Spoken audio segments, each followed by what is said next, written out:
লালমনিরহাট সীমান্তে বিএসএফ এর গুলি ৩ বাংলাদেশি আহত, থমথমে অবস্থা বিরাজমান। লালমনিরহাটের পাটগ্রাম উপজেলার শ্রীরামপুর ইউনিয়ন সীমান্তে গুলি ছুড়েছে ভারতীয় সীমান্তরক্ষী বাহিনী বিএসএফ এর সদস্যরা। এই ঘটনায় ৩ বাংলাদেশি আহত হবার খবর পাওয়া গিয়েছে। গুলির ঘটনায় স্থানীয় সীমান্ত এলাকায় থমথমে অবস্থা বিরাজ করছে। আজ সোমবার ১০ নভেম্বর সকাল ৬টার দিকে এই ঘটনা ঘটে।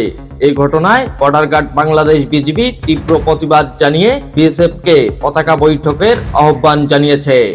এর আগে গত বুধবার ৫ নভেম্বর ২০২৫ ভোরে বিএসএফ ওই এলাকার ৩টি সাউন্ড গ্রেনেড ছুড়েছিল।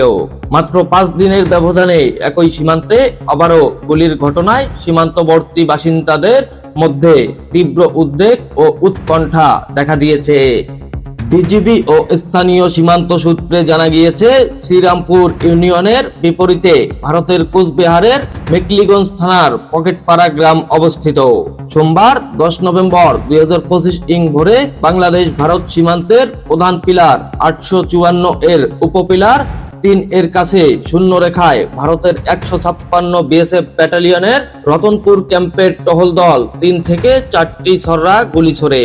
পরে ভোরের নিস্তব্ধতায় গুলির শব্দে সীমান্তবর্তী এলাকার বাসিন্দাদের মধ্যে আতঙ্ক ছড়িয়ে পড়ে। দৈনিক ইনকিলাবের তথ্য মতে এই ঘটনায় বাংলাদেশি গরু পারাপারকারী ৩ আহত হয়েছেন বলে শোনা গেলেও বিজিবি একথা অস্বীকার করেছে। তবে আহতরা গোপনে রংপুরে বেসরকারি হাসপাতালে চিকিৎসাধীন রয়েছে বলে একটি সূত্র জানিয়েছে। সীমান্তে আহতরা বারবারই অতি গোপনে চিকিৎসা নেওয়ায় তাৎক্ষণিকভাবে তাদের ব্যাপারে বিস্তারিত কিছু জানা সম্ভব হয়নি। এই বিষয়ে নাম প্রকাশে অনিচ্ছুক শ্রীরামপুর ইউনিয়নের এক বাসিন্দা বলেন, সকালে নামাজ পড়ে ফেরার পথে দেখি মোটরসাইকেলে করে গুলিতে আহত ব্যক্তিদের নিয়ে যাওয়া হচ্ছে। অপরদিকে এই ব্যাপারে কথা হলে বিজিবি রংপুর ৬১ ব্যাটালিয়নের শমসেন নগর কোম্পানির কমান্ডার সুবেদার কামাল উদ্দিন সাংবাদিকদের বলেন, গুলি ছোড়ার ঘটনা জানার পরেই আমরা সীমান্তে যাই। এই ঘটনার প্রতিবাদ জানিয়ে পতাকা বৈঠকের আহ্বান জানানো হয়েছে এবং বিএসএফ পরবর্তীতে বৈঠকের সময় জানাবে বলে সাংবাদিকদের জানানো হয়েছে।